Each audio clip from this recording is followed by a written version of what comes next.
I do want to say before we get it, because I've been something's on my mind. Like people, I do, not to change subjects real quick. I guess I am. Go ahead. But there are a lot of people that want to know my opinion or our opinion or whatever when it comes to BNC.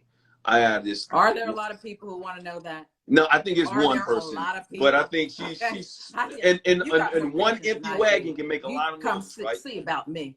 Okay. Yeah, you can make a lot of noise and talk stuff behind your back and try and make it seem like it's the entire network or organization coming for you. Sharon, in the year that we did Start Your Day, we stood up for Black people, right? I mean, we used our platform to the best of our ability to stand up for all Black people to try and get equality, right? I just think it's like you go down this rabbit hole because I don't even know if it's stand up for Black people. I just look at it as we told the truth. We told the truth. And so there's nothing wrong with that. That's everything beautiful. But we used our platform to speak our minds and say what was and not really care about what. And nobody checked us. Nobody even told us. We even talked about, you know, the NFL and stuff. You know who owned us.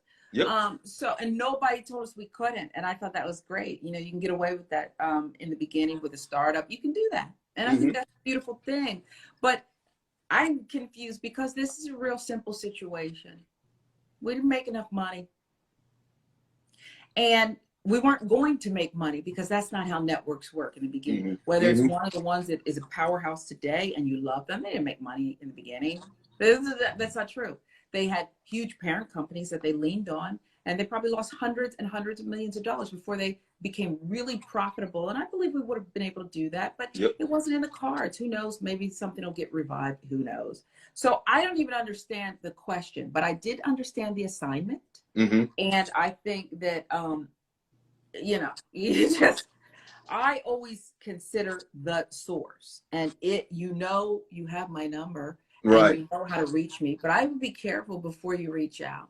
Okay. Because I don't have any time for this. Catch you on the wrong day. I have a daughter to raise. Yeah. I have things to do, believe it or not. Just because, you know, this opportunity has gone away doesn't mean that there aren't other things, right? Because there are those bills to pay and things.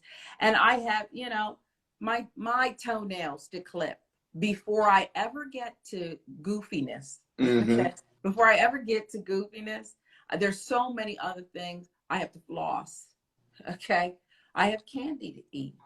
I have a lot of other things that I'd rather be doing than dealing with someone who's in their own personal crisis. Right. And I mean that. I don't even mean that in a shady way. I mean it like we can walk through the front door on that.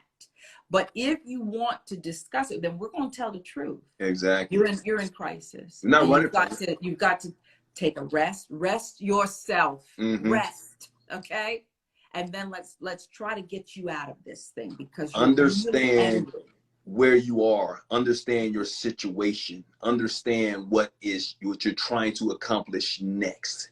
You can still take care of your business behind you, but you have to focus on what is next in order to make yourself right, to make your career continue to go. Now, if you want to give up your entire career and you want to continue to fight and you want to be that freedom fighter for the justice and truth and everything that happened in the past, go right ahead. That's your business. But who are you fighting? I'm trying to understand what went wrong. No.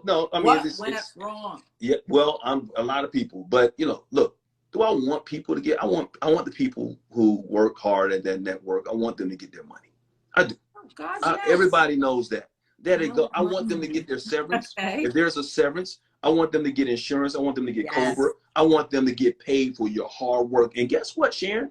We're in that same situation. We had guaranteed contracts. We're losing a lot of money. But you know what? That's the thing. I'm focused on what's next, because when you focus that way and you show positivity and productivity, you can make a whole lot more money moving forward than looking back at what you can't get or what you're not going to get. So I'm not going to worry about that type of stuff right now. Once again, my thoughts and prayers are with all my colleagues and everyone who is fighting to get theirs, and I want them to get theirs, and I will speak up for them. But sometimes you can do things behind the scenes a whole lot more than all that grandstanding and some people do on Twitter and won't say a damn thing once they're in front of somebody who really matters. To see who's on Twitter saying nonsense? Oh yeah, well, there are a couple of people, but I'm not even going to give them energy. To be honest with you, it's out there. But just in case anybody wants to know, like you say, Sharon, come see about me. You can come talk to me. You don't have to talk behind anybody's back. just talk to me. Come and tell me and say what you feel or what you think I should be doing more of, because I have spoken up for each and every one of them behind the scenes, in front of the camera, my people as a whole. No matter who you are, my reputation precedes itself when it comes to that. Right now, who you with? Reese. Who you with? Right now, who you with?